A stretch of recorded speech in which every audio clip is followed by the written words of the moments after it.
Assalamualaikum warahmatullahi wabarakatuh. Alhamdulillahi rabbil alamin wassalatu wassalamu ala sayyidina Muhammadin wa ala alihi wa sahbihi ila yaumiddin, amma ba'd. Ma'asyiral muslimin rahimani Allah wa iyyakum. Sidang jemaah salat subuh yang dirahmati Allah. Kembali pada pagi ini Allah memberikan kita dunia dan seisinya. Jadi rupanya pagi ini Bapak Ibu, kita sudah diberikan Allah dunia dan seisinya.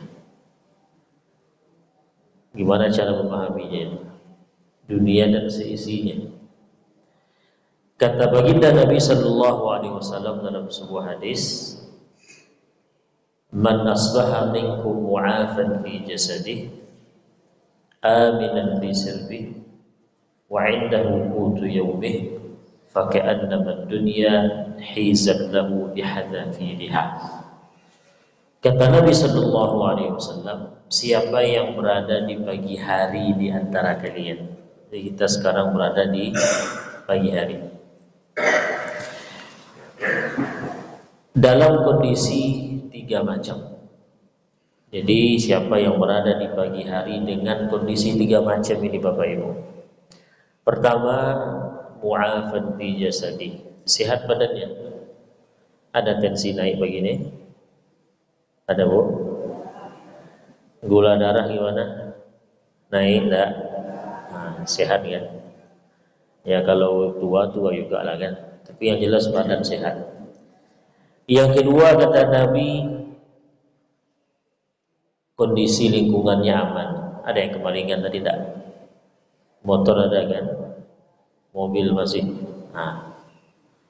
Yang ketiga kata Nabi, layadonan kan dimasak bagi ko siang. Ada cabai lagi Bu? Ada.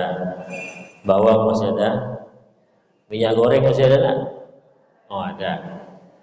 Kata Nabi, siapa yang berada di pagi hari, dihidup dia di pagi hari itu dengan kondisi yang pertama tadi, badan sehat, kondisi aman, dan ada yang akan dimasak dan dimakan hari itu, maka kata Nabi, seolah-olah orang ini Allah berikan dunia dan seisi.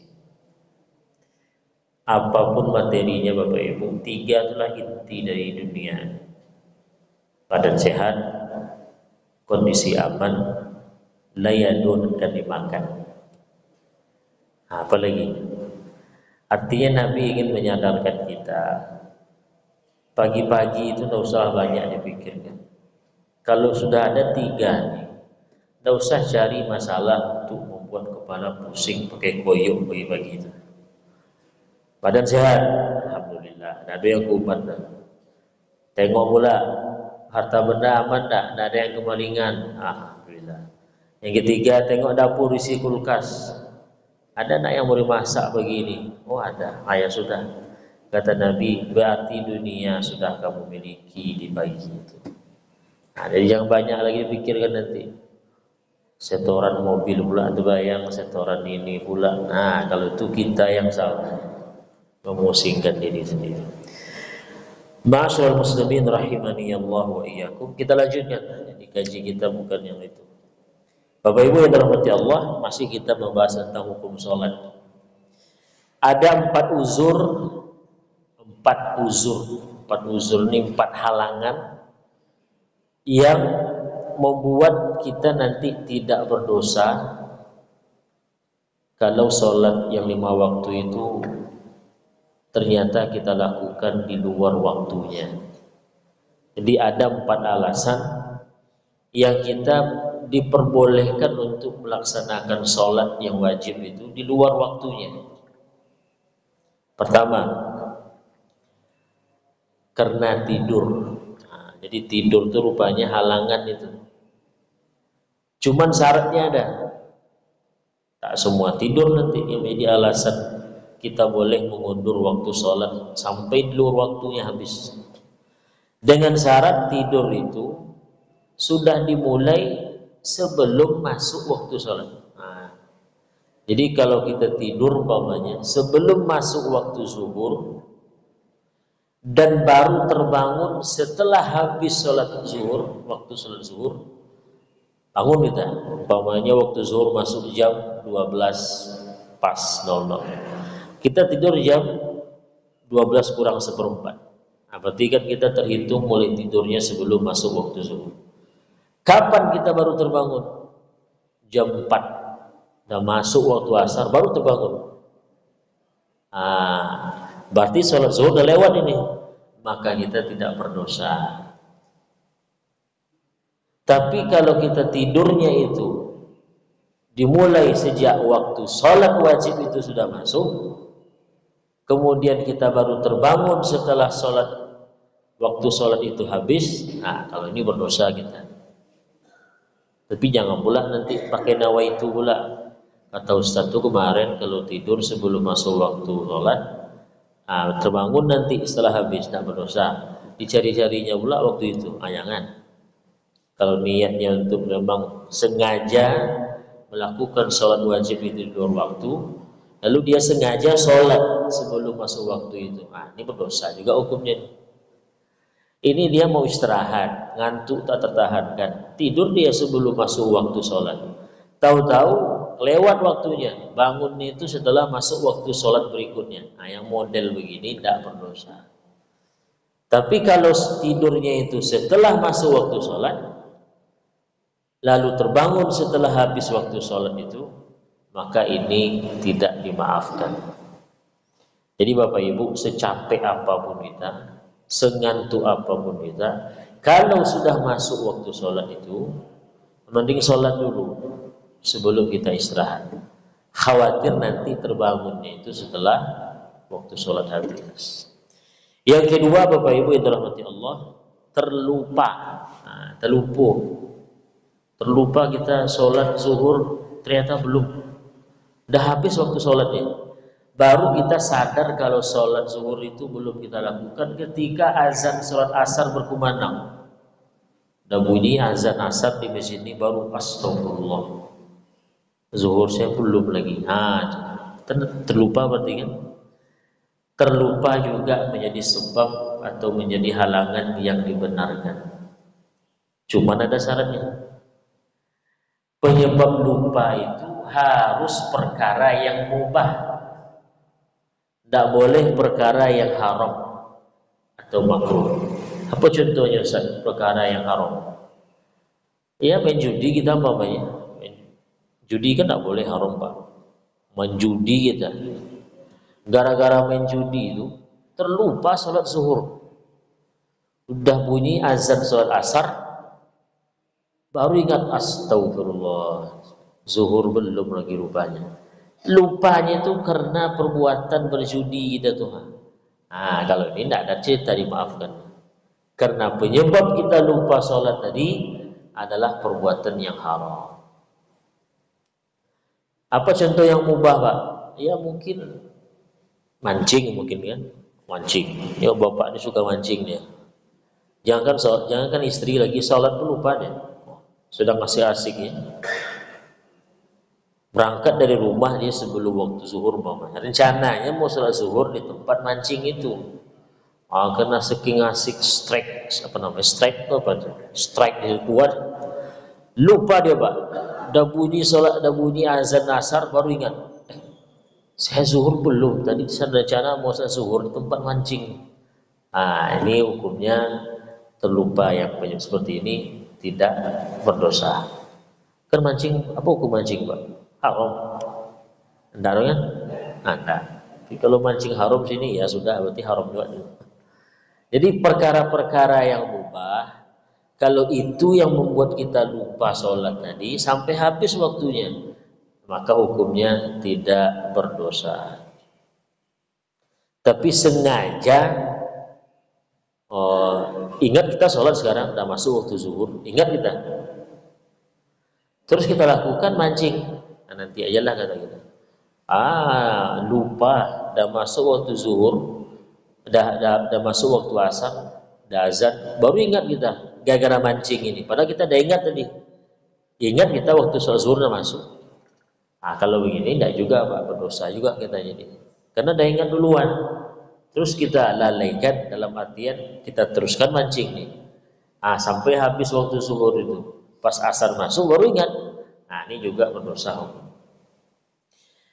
Kemudian yang ketiga Bapak Ibu, alasan atau uzur yang diterima sehingga kita tak berdosa kalau kita undur sholat itu, dalam artian kita lakukan sholat itu di luar waktu sholat,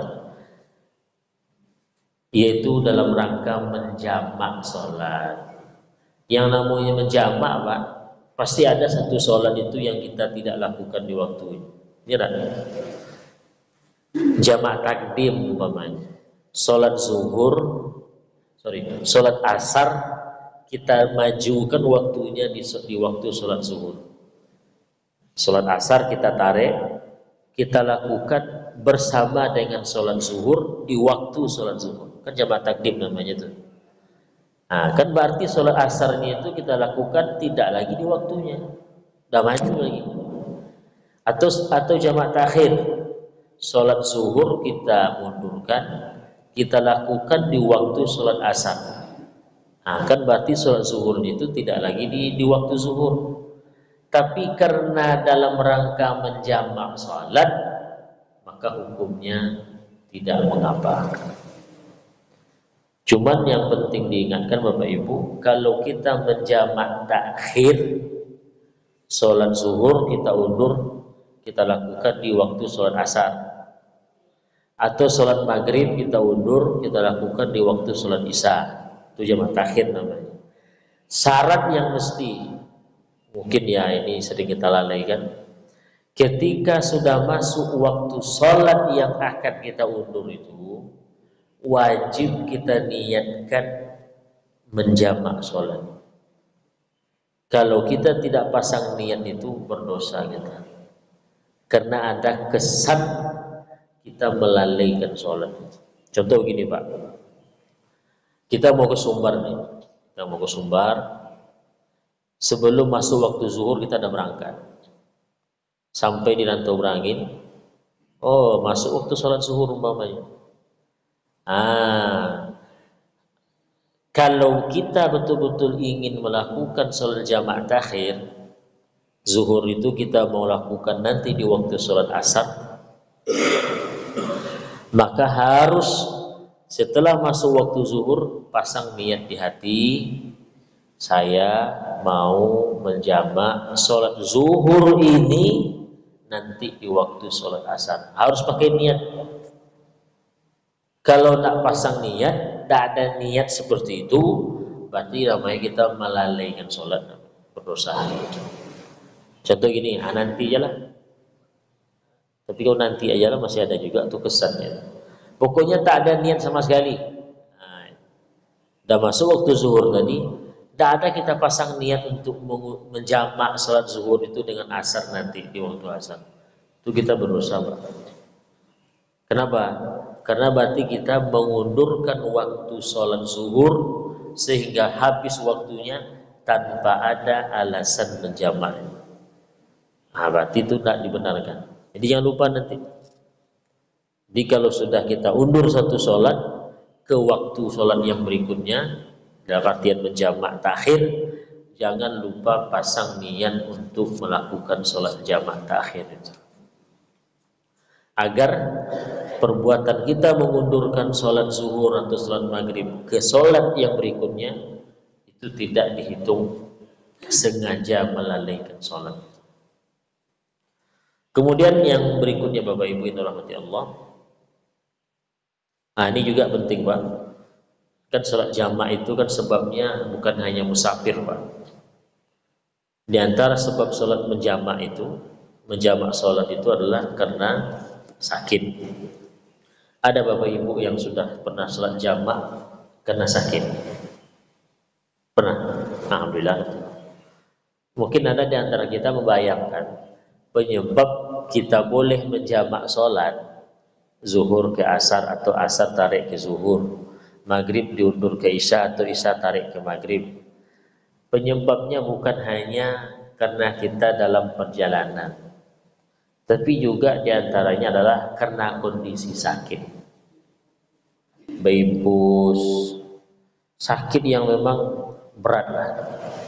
Tapi kalau pusing aja itu masih belum lagi. Sakit yang memang tergolong sakit yang berat. Maka nanti amalkan, ya amalkan itu. Yang sudah terbaring, ya sudah rawat inap di rumah sakit, impus, nah kan susah juga Pak, cabut pasang, kemudian kita harus wudhu lagi, wudhu di apa namanya di tempat wudhu itu di toiletnya.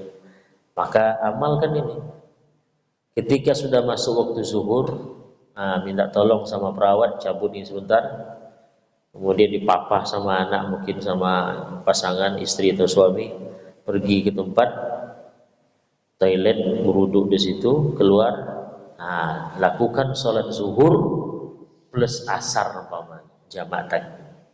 Nanti sampai maghrib, bayangkan lapangnya tuh. Habis sholat zuhur dan asar tadi itu, berapa lapangnya kita, bisa istirahat full juga sampai nanti maghrib masuk. Nah, pas maghrib gimana rasanya? Udah agak mendingan juga atau masih belum? Ya sudah, pilihan ada dua, mau sholat maghrib plus isya atau maghrib diundur nanti setelah masuk waktu isya. Nah kan nyaman Pak, kan nyaman tuh. Jadi begitu luar biasanya agama kita. Jadi kalau tanya ibu-ibu tadi cuma 2 orang yang pernah mengamalkan, ya Bu, 2 orang yang mengamalkan ini. Silahkan diamalkan nanti. Tapi ya lihat sakitnya, kalau bisa ketika sakit-sakit yang berat rasanya. Tapi kalau sakit gigi, ya kan, asam urat kuman, nah, itu tidak ada ceritanya tuh, ya tidak ada cerita. Kemudian Bapak Ibu yang dirahmati Allah, uzur yang boleh kita mengakhirkan sholat itu tanpa berdosa adalah ketika kita dipaksa orang untuk mengakhirkan sholat itu, diancam maksudnya. Ada orang mengancam kita, Bapak kalau sholat zuhur juga sekarang saya bunuh katanya. Nah, ini pisau udah keluar nih, dan kita yakin orang ini nekat. Kalau sempat saya tak ikuti kemauannya, ini pisau ini masuk ke perut, karena terkenal dengan kejamnya dan memang membuktikan apa yang diucapkan. Kita tak bisa lari, tak bisa minta tolong, tak bisa. Nah, kalau dalam kondisi begini, ya udah, tak boleh kata dia sholat sekarang, ya sudah. Kita tunggulah waktu dia mungkin lengah, kita bisa lari, atau mungkin dia pergi kabur. Rupanya baru dia kabur setelah masuk waktu asar Pak. Jadi kita disekapnya tuh dari masuk waktu zuhur sampai habis waktu zuhur, baru kabur dia, baru kita bisa menyelamatkan diri. Nah ya sudah, berarti zuhur tadi lewat. Cuman karena kita ini dalam kondisi disekap, ya kan, atau diancam jangan kemana-mana, nggak boleh ngapa-ngapain, diikat segala macam, ya sudah, berarti kita tidak berdosa. Baik, materi yang kedua Bapak Ibu yang dirahmati Allah, waktu-waktu haram kita melaksanakan sholat.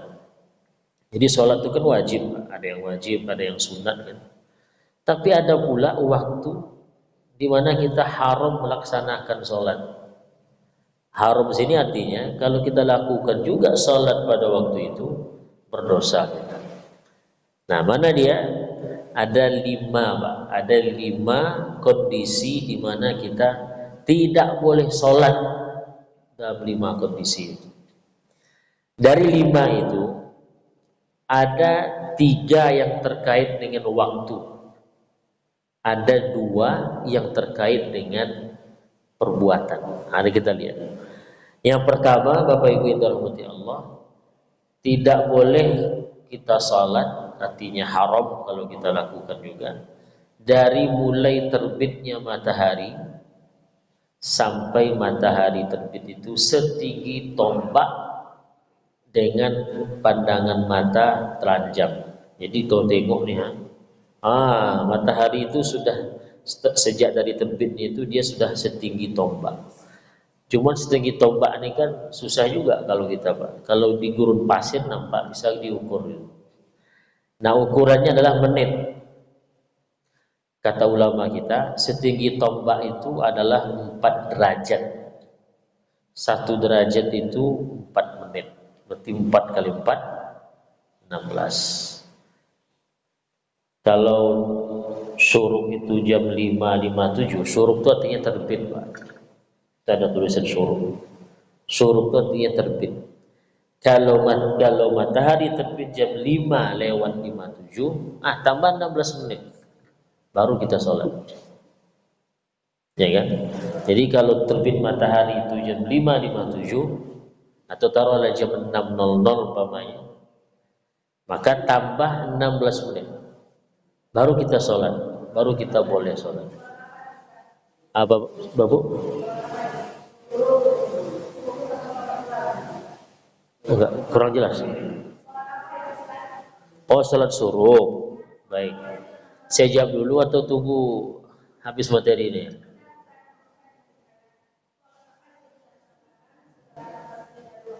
Ibu nanya sholat suruh ya? Tolong Pak, bantu Pak.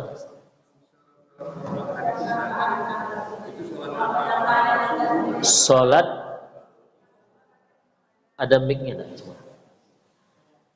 Sholat suruh. Sholat suruh apa namanya? Sholat yang dilakukan ketika suruh. Bapak Ibu yang dirahmati Allah, ada sholat namanya sholat suruh. Iya ada. Tapi ada ulama yang mengatakan sholat suruh itu ya sholat duha. Nah, jadi ulama berbeda pendapat. Mari kita dengarkan.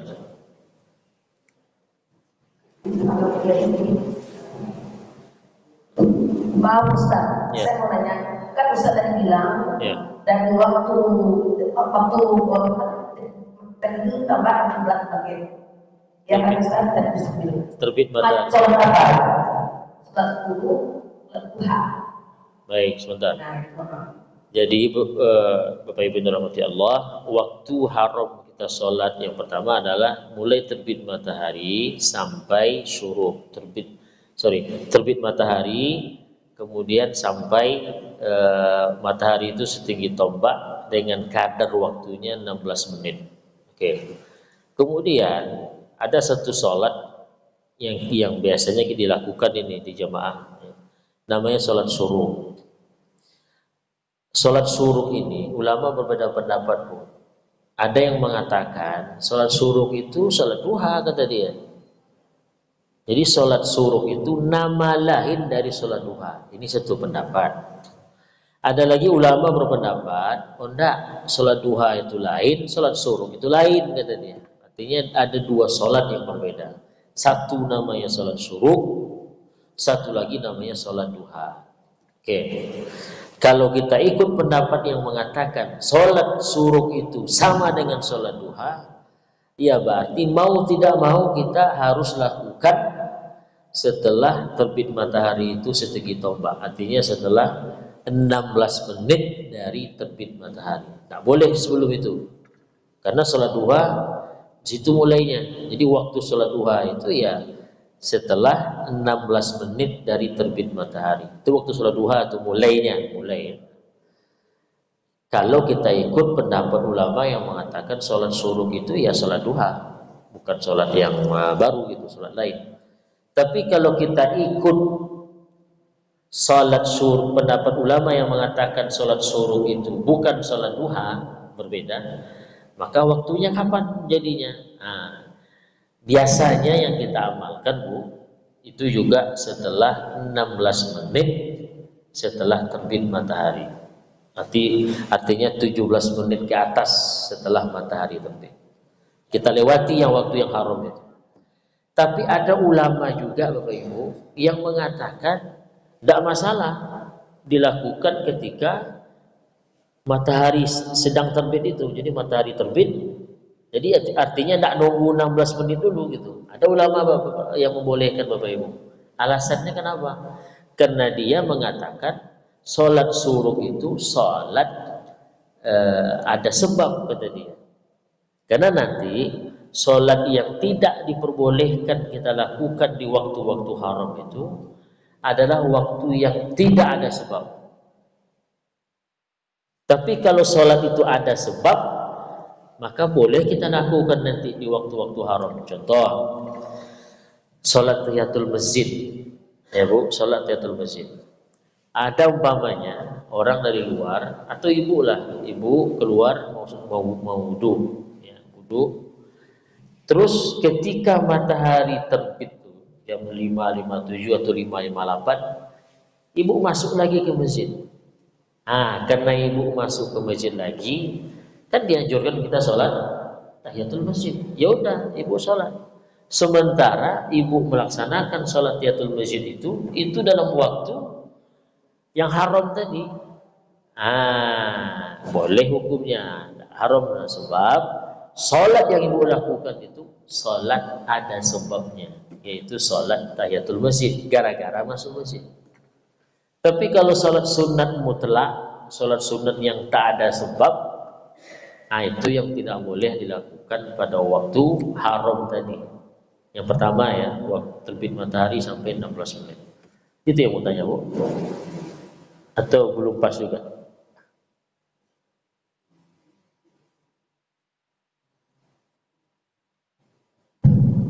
Yang saya tanya, yang 16 menit dari waktu tertentu, 16 menit itu, jadi kalau kita sholat subuh, sebelum itu boleh ya Ustaz? Satu pendapat boleh, silahkan. Terus kalau setelah itu kita lakukan dengan sholat duha, setelah 16 menit. Ya. Baik. Jadi Bapak Ibu saya ulangi, yang biasa kita lakukan, saya lihat yang diamalkan itu, sholat suruh itu kita lakukan setelah 16 menit dari terbit matahari. Itu juga satu pendapat. Ini serah Bapak nanti mau ikut yang mana. Jelas ada pendapat ulama. Satu pendapat lagi itu dilakukan mau matahari sedang terbit atau tadi 16 menit itu, di dalam 16 menit itu kita lakukan juga tidak ada masalah, kata satu pendapat, karena dianggapnya atau dinilainya sholat suruh itu sholat ada sebab. Tapi kalau sholat duha, itu mau tidak mau harus setelah 16 menit dari terbit matahari. Itu bedakan nanti. Kalau waktu sholat duha, ulama sepakat itu tak boleh kita lakukan dari terbit matahari sampai 16 menit. Harus lewatkan itu 16 menit. Artinya sudah 17 menit baru sholat duha. Tapi ketika masih dalam 16 menit itu tak boleh. Kalau itu sholat duha. Tapi kalau sholat suruh, dua pendapatnya tadi. Baik, mudah-mudahan jelas. Berikutnya, yang kedua, waktu yang tidak boleh kita sholat di situ, mulai dari matahari berada di atas betul, apa namanya itu? Ketika matahari di atas kepala betul, sampai nanti matahari itu tergelincir ke arah barat. Jadi pas matahari di tengah-tengah betul, tandanya mudah Pak. Letakkan benda di luar, tak ada bayang-bayangnya. Kalau tidak ada bayang-bayangnya, itu berarti matahari pas berada titik di atas itu. Kalau umpamanya matahari terbit dari timur, umpamanya dari sini, kita letakkan benda di sini, maka bayang-bayangnya berarti dari sini bayangnya, arah bayang-bayangan. Makin ke atas matahari itu, maka bayang-bayangnya makin pendek, makin pendek. Ketika sudah berada di atas benda itu benda ini tak ada bayang-bayang. Mulai sudah itu, waktu haram itu. Tapi ketika sudah matahari itu sudah condong ke barat, maka nanti mulailah benda ini muncul bayang-bayangnya lagi ke arah ke sini. Ketika benda ini sudah kembali punya bayang-bayang yang lawan dari tadi arahnya yang awal, berarti sudah habis waktu haram itu. Nah, itu. Kalau sekarang itu insya Allah aman Pak, karena sudah ada. Singkat Pak.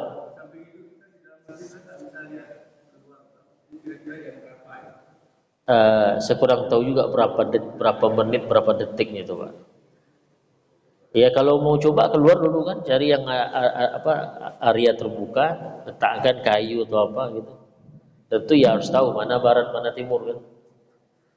Nah itu.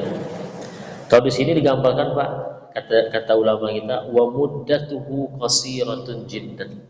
Durasinya kata dia pendek sekali. Pendek sekali itu mungkin tak sampai semenit apa tidak itu waktu haramnya itu. Taruhlah zuhur jam apa? Jam 12.00. Jam 12.00 itu kalau melihat ini, berarti itu sudah tergelincir matahari. Berarti mungkin jam 11.59, 15, 11.58. Nah, itu mungkin yang waktu haram. Jadi Bu, di sini kalau kita lihat di sini zuhur itu jam 12.00. 12.00 waktu zuhur masuk, berarti sudah tergelincir matahari itu.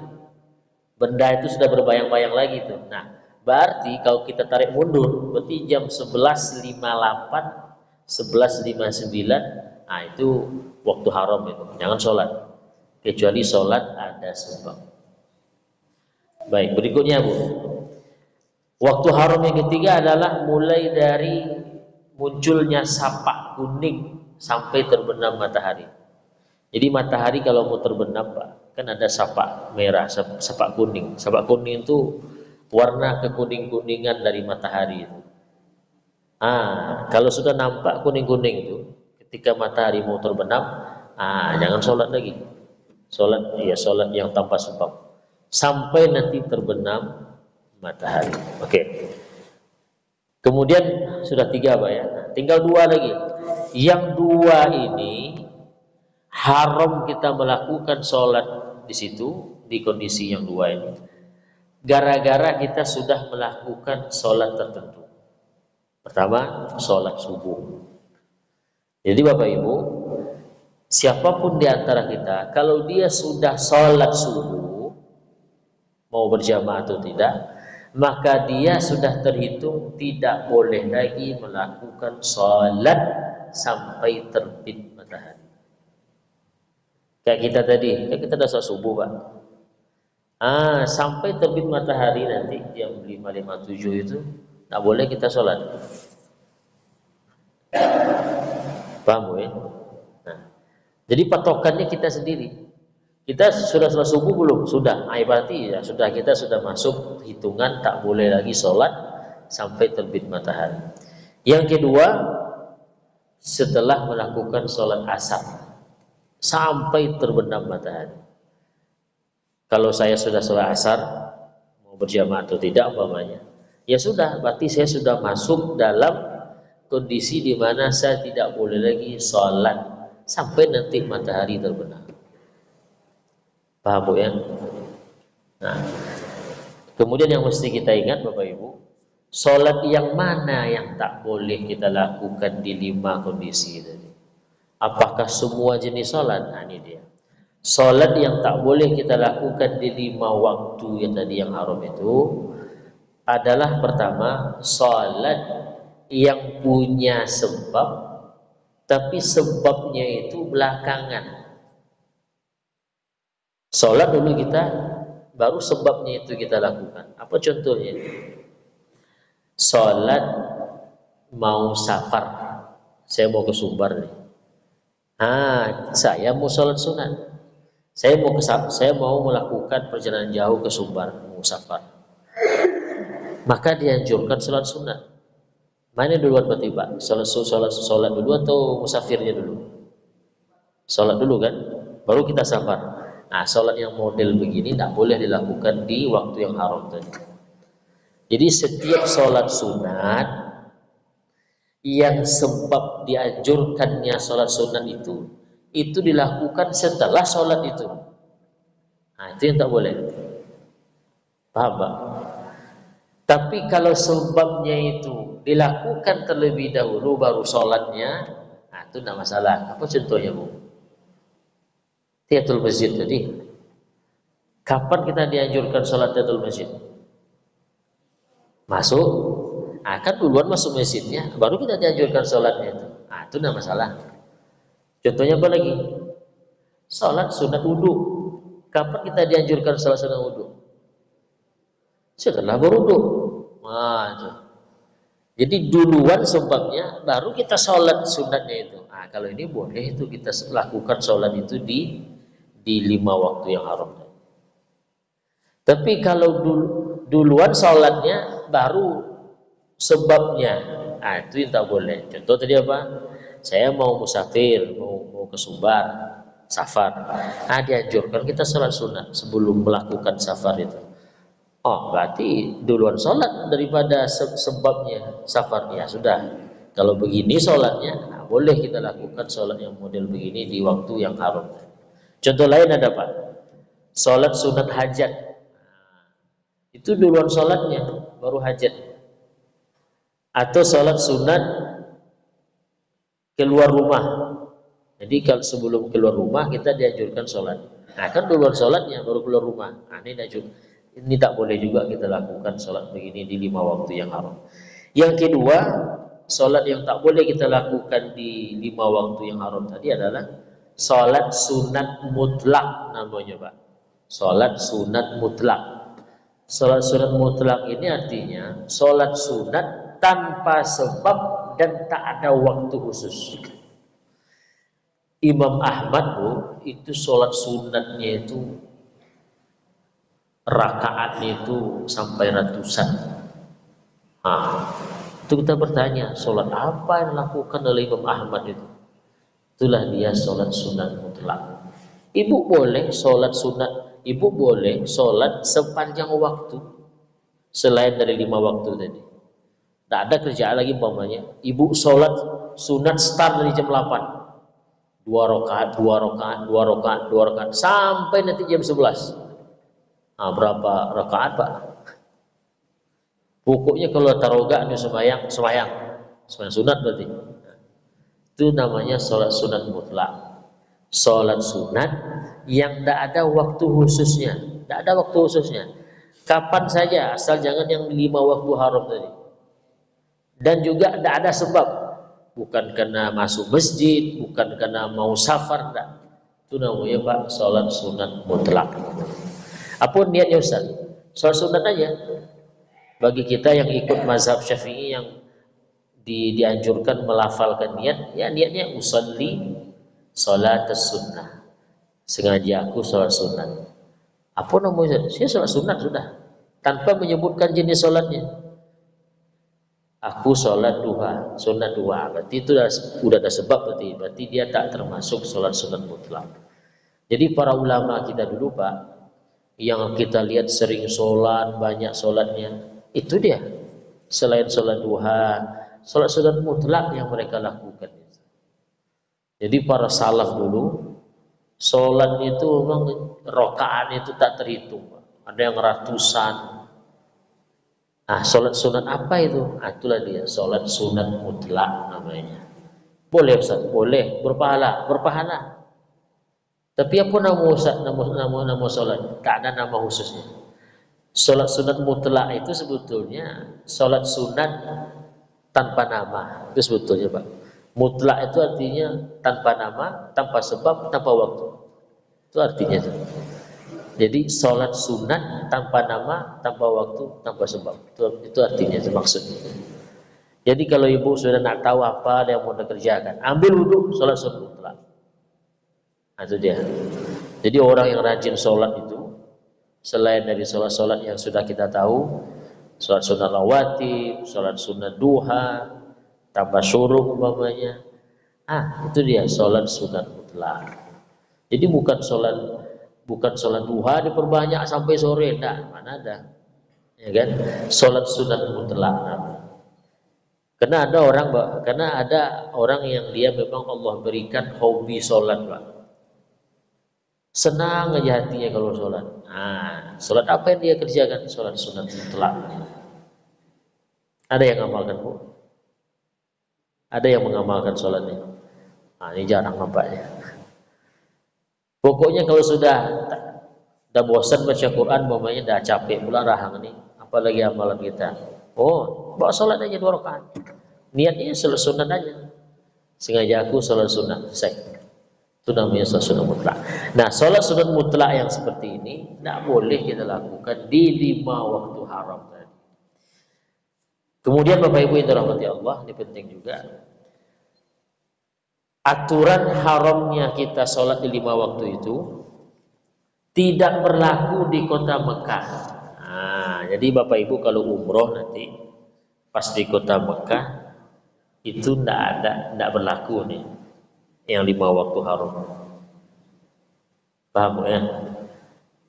Larangan sholat di 5 waktu tadi itu hanya berlaku di luar kota Mekah.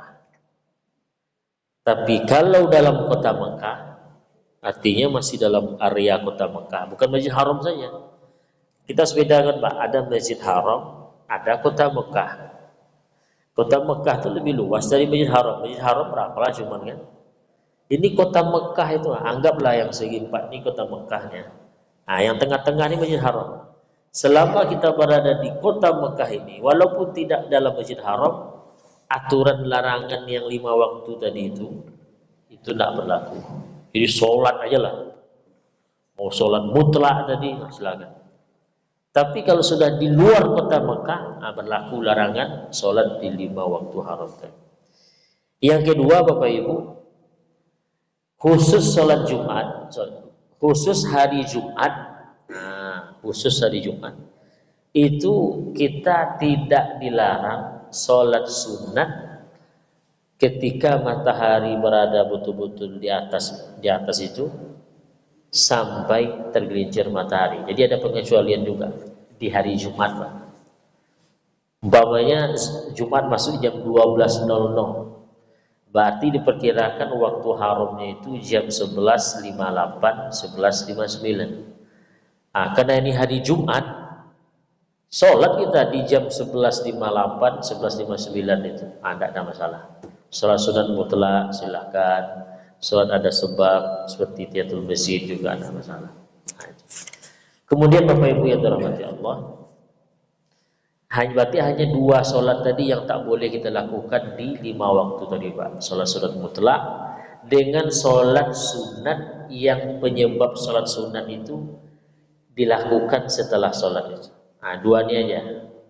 Berarti, ini kesimpulannya, sholat qadha, umpamanya ada sholat wajib dulu yang kita tinggalkan, kita mau qadha, mau kita bayar, mau kita laksanakan di waktu yang haram tadi, hukumnya boleh.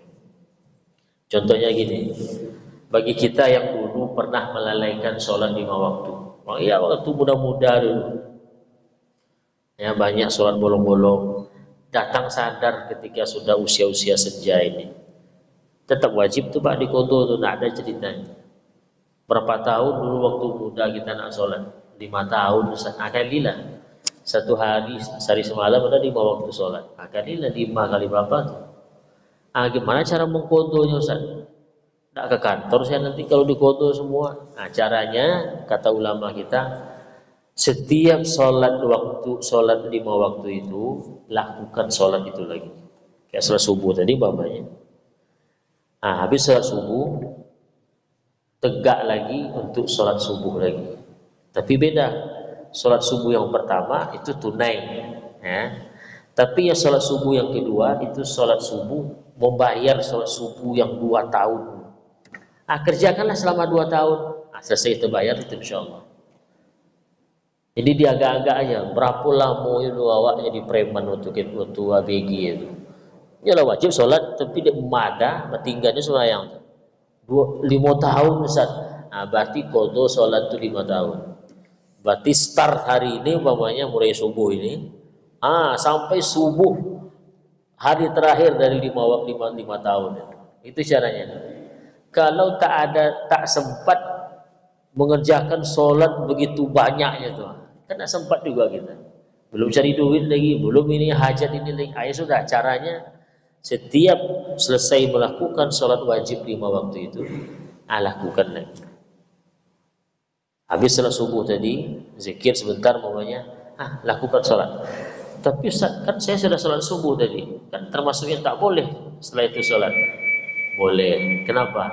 Karena yang Bapak kerjakan ini sholat qadha. Berarti ada sebab. Sholat qadha boleh.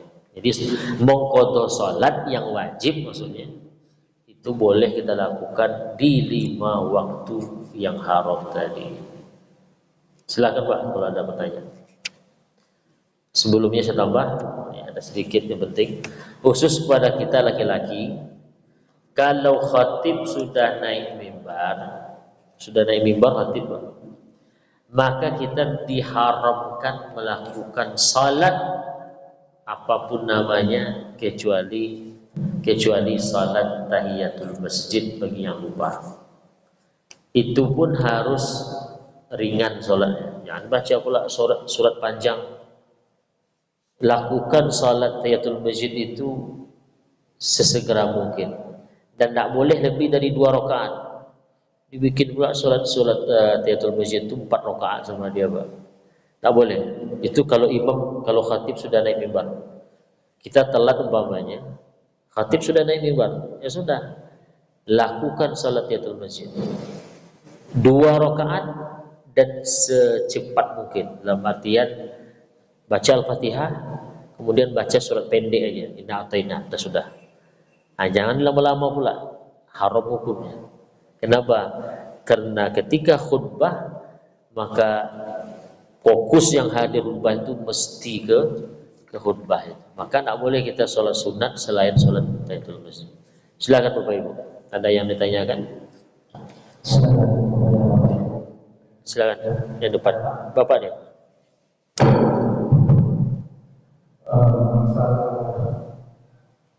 Kelupaan dari Ustaz. Ya. Misal biasanya pernah ada orang berangkat dari Dumai ke Jakarta. Ya. Setengah 1, tapi dia tidak menjamak sholat dengan keyakinan di Jakarta bisa sholat. Tapi sampai di Jakarta ternyata macet dan lain-lainnya sehingga habis waktu. Itu bagaimana Ustaz? Baik. Itu dikhawatirkan dia berdosa, Pak. Maka kalau sudah ya, ini saya khawatirkan ini artinya tidak pasti, tapi khawatirnya berdosa. Karena prediksinya itu ternyata tidak tepat. Maka sebaiknya, ini sebaiknya hati-hati. Pokoknya kalau sudah kita memprediksi, ini kayaknya aman nih, bisa nih. Pokok sampai di rumah di Jakarta tuh masih ada waktu zuhur nih. Rupanya enggak, Pak, meleset kena macet ini. Khawatirnya itu masuk terkena dosa kita. Maka jalan satu-satunya adalah dosa memprediksi begitu ini aja. Kalau nanti tak sempat, gitu kita kata hati kita ini. Kalau nanti tak sempat sampai di rumah waktu sholat zuhur masih ada, maka saya niatkan akan menjamaknya di waktu asar. Itu aja caranya, Pak. Jadi diniatkan di hati itu akan menjamak sholat. Kalau tidak sesuai dengan prediksi, maka jangan sampai itu dilupakan. Tapi kalau main prediksi saja, ya kita tahu, Pak, prediksi itu kan bisa meleset. Itu dikhawatirkan. Saya tak berani memastikan berdosa. Tapi ini saya ambil jalan tengah saja untuk lebih amannya. Pasang saja niat itu. Kalau nanti tak terkejar juga, maka saya meniatkan akan menjamak sholat zuhur ini di waktu asar. Aman, Pak, selesai. Hanya itu aja. Oh, pas prediksi, ya sudah, berarti tidak ada masalah. Rupanya meleset prediksi, ya sudah, ada aman kita kan, karena sudah ada niat menjamak tadi. Paham, Pak? Baik, silakan. Ada lagi Bapak Ibu yang ingin bertanya kepada Ustaz. Ibu, daripada bisik-bisik, mending tanya saya. Ini ada Ibu. Allah. Assalamualaikum warahmatullahi wabarakatuh. Waalaikumsalam. Ustaz, ini masalah sholat tahiyatul masjid. Iya. Apakah boleh melaksanakan tahiyatul? Kita sudah tertutup dalam Iya. Kita sudah terlanjur tutup, apakah boleh Baik. melaksanakan sholat tahiyatul masjid? Baik. Terima kasih. Begini, Bu, sholat tahiyatul masjid itu kan dianjurkan sebelum kita duduk. Kecuali duduknya itu, ya, kecuali kita duduk tidak ingat, terlupa gitu, dan waktunya belum lama, Bu. Waktunya belum lama. Contoh, ibu masuk ke masjid, langsung terduduk. Baru ya mungkin tak sampai 1 menit lah. Baru ingat, astagfirullah, saya langsung duduk. Seharusnya sholat tahiyatul masjid. Nah, tegak langsung sholat. Jadi bukan langsung ketika sudah duduk begitu habis waktunya, tak juga begitu. Sholat tahiyatul masjid dianjurkan bagi orang yang masuk masjid sebelum duduk. Nah, sebelum duduk, jadi artinya sebelum duduk sengaja ingat itu maksudnya. Tapi kalau terduduk lupa, ya, lupa kalau mau sholat tahiyatul masjid langsung duduk. Dan waktunya tidak begitu lama, duduk itu belum lama. Ya sudah, tegak lagi sholat. Masih boleh dan berpahala, masih terhitung sholat tahiyatul masjid. Tapi kalau memang tak ada niat sholat tahiyatul masjid, duduk dia. Tiba-tiba berubah pikiran, udahlah tahiyatul masjid aja, tak boleh. Atau duduknya itu lupa, langsung duduk aja dia. Cuman sudah 2 menit, 3 menit pula lamanya. Baru ingat, aduh, saya lupa pula dalam masjid. Sebetulnya mudah aja, Bu, caranya. Ibu kalau sudah terduduk, lama pula baru ingat, belum sholat tahiyatul masjid. Ibu keluar lagi. Apa payahnya? Iya, Bu. Keluar ibu dulu. Keluarnya agak jauh dikit, jangan diteras. Keluar. Masuk lagi. Udah kan? Karena sholat tahiyatul masjid itu sholat yang dianjurkan karena kita masuk masjid. Itu dia. Ibu masuk masjid, sholat tahiyatul masjid, habis itu duduk. Tiba-tiba anak manggil sebelah, karena rumah sebelah. Keluar ibu kan, rupanya minta kunci aja dia. Keluar kita. Kan masuk lagi ke dalam, dianjurkan lagi kita sholat sunat tahiyatul masjid. Jadi jangan pula kecewa, ya Allah, lewat tahiyatul masjid ya. Keluar dulu, masuk lagi. Gitu, Bu. Tapi kalau mutar-mutar aja, tak bisa. Maksudnya itu masuk kita kan, kemudian lupa sholat tahiyatul masjid. Habis itu kita tegak, mutar-mutar aja di sini. Nggak bisa itu, harus keluar supaya terhitung masuk masjid. Itu caranya. Paham ya? Kalau ada ibu mendengar, karena ada ustazahnya bilang kalau sudah duduk, itu duduk walaupun kita ingat betul, walaupun lama gitu waktunya, masih dibolehkan enggak? Kalau duduk terlupa itu, waktunya tak lama, ingatnya itu ya jaraknya mungkin 1 menit lah, ya sudah, masih boleh lah, tegak, tambah keluar, langsung sholat dulu. Bagaimana kalau waktunya sempit? Ini kita masuk masjid, pilihan ada 2, sholat tahiyatul masjid saja, atau sholat sunat rawatib qobliyah. Kan ini sebelum ditanya juga nih, karena nanti pas kita sholat qomat langsung, caranya gimana? Didouble dua-duanya. Jadi contoh gini, Pak, sholat subuh tadi kita datang ke masjid, terus kita lihat tinggal 1 menit lagi sisa waktu itu sebelum iqomah. Sementara ada 2 jenis sholat yang dianjurkan. Pertama sholat sunat tahiyatul masjid, kita sudah masuk. Yang kedua sholat sunat qobliyah subuh, sholat sunat fajar, 2 rakaat, 4 rakaat. Ini kalau saya kerjakan dua-duanya, ini keburu qomat nih. Mana yang kita dahulukan? Kerjakan dua-duanya. Cara gimana tuh Ustaz? Caranya kerjakan sholat sunat fajar, maka terikutlah ke situ sholat sunat tahiyatul masjid. Tanpa harus kerjakan dulu tahiyatul masjid 2, habis itu sholat sunat 2 lagi untuk sunat rawatib, sunat fajar itu. Nah, itu sudah include, Bu. Sudah include, itu sudah masuk. Walaupun kita tidak memasang niat plus sholat sunat tahiyatul masjid. Udah, gunakan aja waktu 1 menit 2 menit yang tersisa itu sebelum qomat untuk sholat sunat fajar atau sholat sunat qobliyah subuh itu.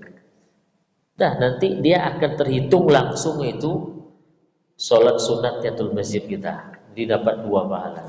Sholat tahiyatul masjid, kemudian sholat sunat rawatib qobliyah subuh. Tapi kalau waktunya lapang, ya sudah. Sholat sunat tahiyatul masjid dulu 2 rakaat. Habis salam, tegak lagi, lakukan sholat sunat rawatib qobliyah subuh. Itu kalau lapang. Begitu, Pak. Baik, selesai, Bu ya. Baik, mudah-mudahan bermanfaat. Subhanakallahumma bihamdik asyhadu an la ilaha illa anta astaghfiruka wa atubu ilaik. Assalamualaikum warahmatullahi wabarakatuh.